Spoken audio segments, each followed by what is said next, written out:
Good morning. Today's verse of the day comes from Galatians chapter 6, verse 2. I'm reading from the NIV version, and it says, "Carry each other's burdens, and in this way you will fulfill the law of Christ." The verse before this states, "Brothers and sisters, if someone is caught in a sin, you who live by the Spirit should restore that person gently. But watch yourselves, or you may also be tempted." As humans, it's often in our nature to judge others and call them out when they're doing wrong. Or we may bear witness to someone's wrongdoings and don't say anything at all. The fact of the matter is, we all have fallen short of grace a time or two. Keeping that in mind, we ought to be gentle with one another when we see our fellow brothers and sisters struggling with sin or some type of issue. When we witness a friend or family member caught in a sin or doing something we know that they shouldn't be doing, we should be rearing them in the right direction. You know the saying, "It's not what you say, but how you say it." This saying needs to be in the forefront of our minds always. We think that most people don't take criticism very well, and we shouldn't give our opinions if it isn't asked for.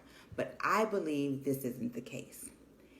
If you love someone, which we should be loving all of our neighbors, you should be able to point out their faults and steer them back in the right path. Myself personally, I would much rather someone point out my sin or fault than to let me do something that is indeed wrong and could in the end cost me or someone else pain. The thing about this is we spend so much of our time with our guards up in defense mode, thinking someone is out to get us or criticize us. But please, if you can correct me and help me not make a bad decision, by all means, tell me. The key to this is the approach. Verse 1 of this chapter says to restore that person gently. You know how you want to be talked to. You want compassion and love. So give the same. Let your words and actions be that of someone who cares. Gently help that person see your perspective. With grace and kind words, you can offer help. Today's verse says that we should carry one another's burdens. When our loved ones are struggling, we should take on their burdens with them. Make their burdens become our burdens. How can we fix this? In this way, we're not only showing compassion, but we're also letting that person know that they're not alone, because no one wants to struggle alone. One of the things my husband and I have been working on in our marriage is how to resolve conflict. We had to learn that when issues arise, it's not me against him or him against me. It's us against the issue. For many years, if we had an argument or disagreement, he would always be so quick to let the issue go and move on. Me, on the other hand, I'm not good until we've talked it out. I've never been one to let an issue go until I feel like it's completely resolved and both parties feel at ease. Not for him. He always has been so good at letting things go and not bother him and moving on.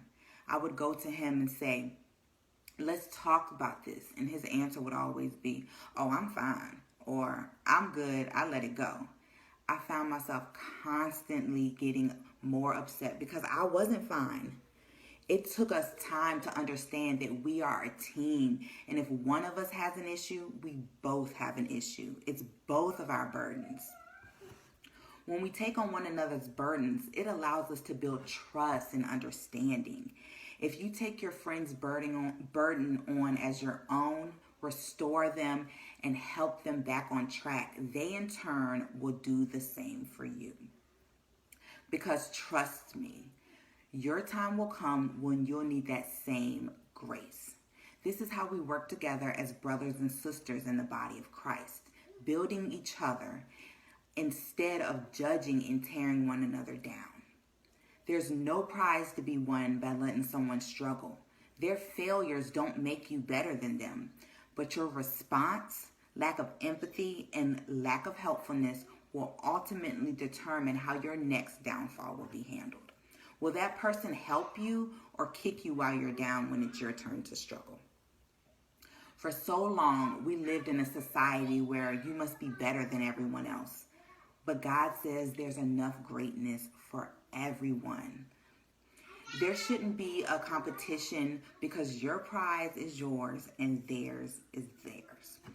So next time you see a brother or sister whose crown is tilted, show some grace and adjust it for them.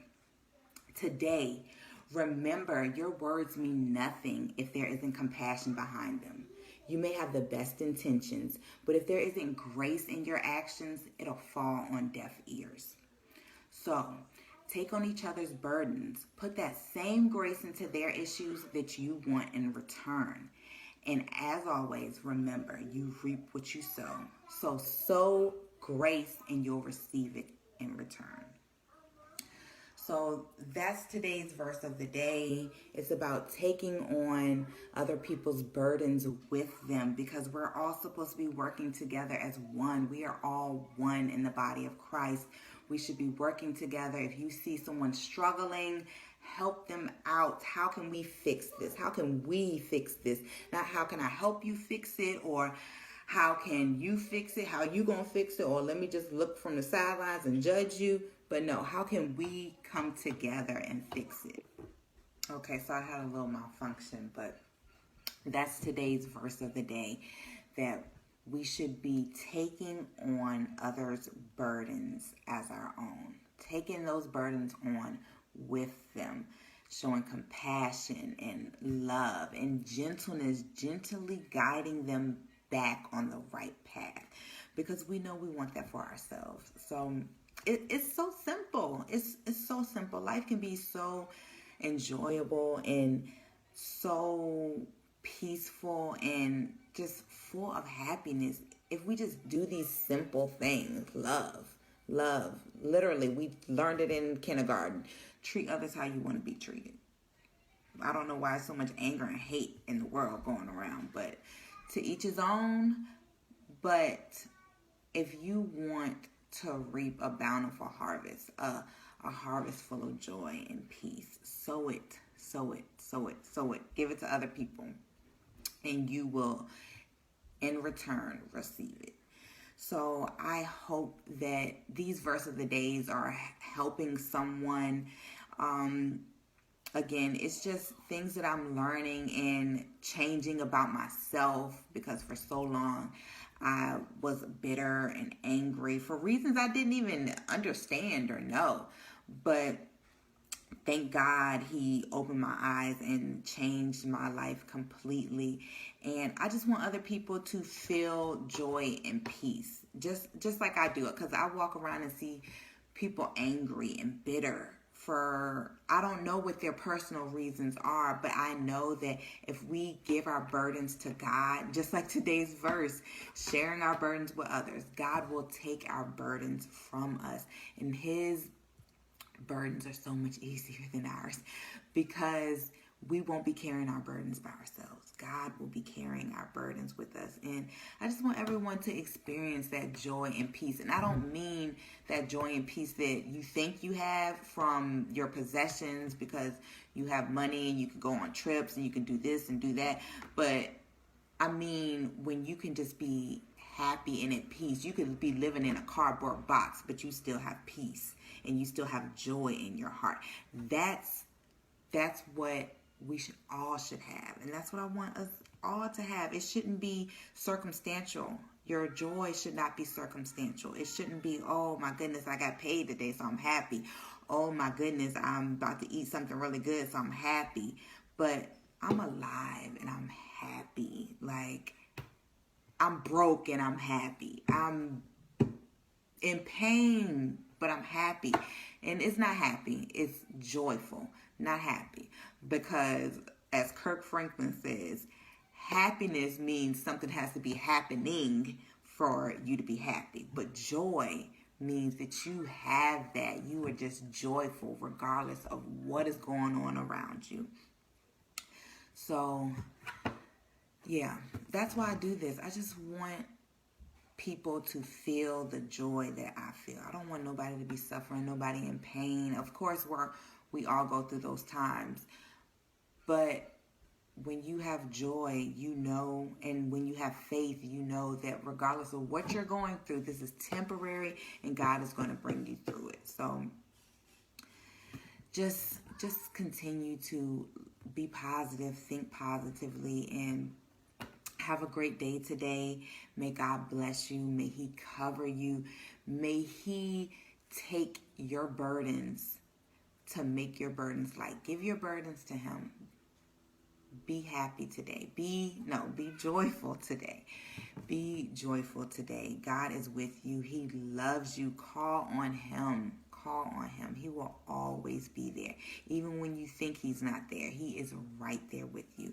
So have a blessed day.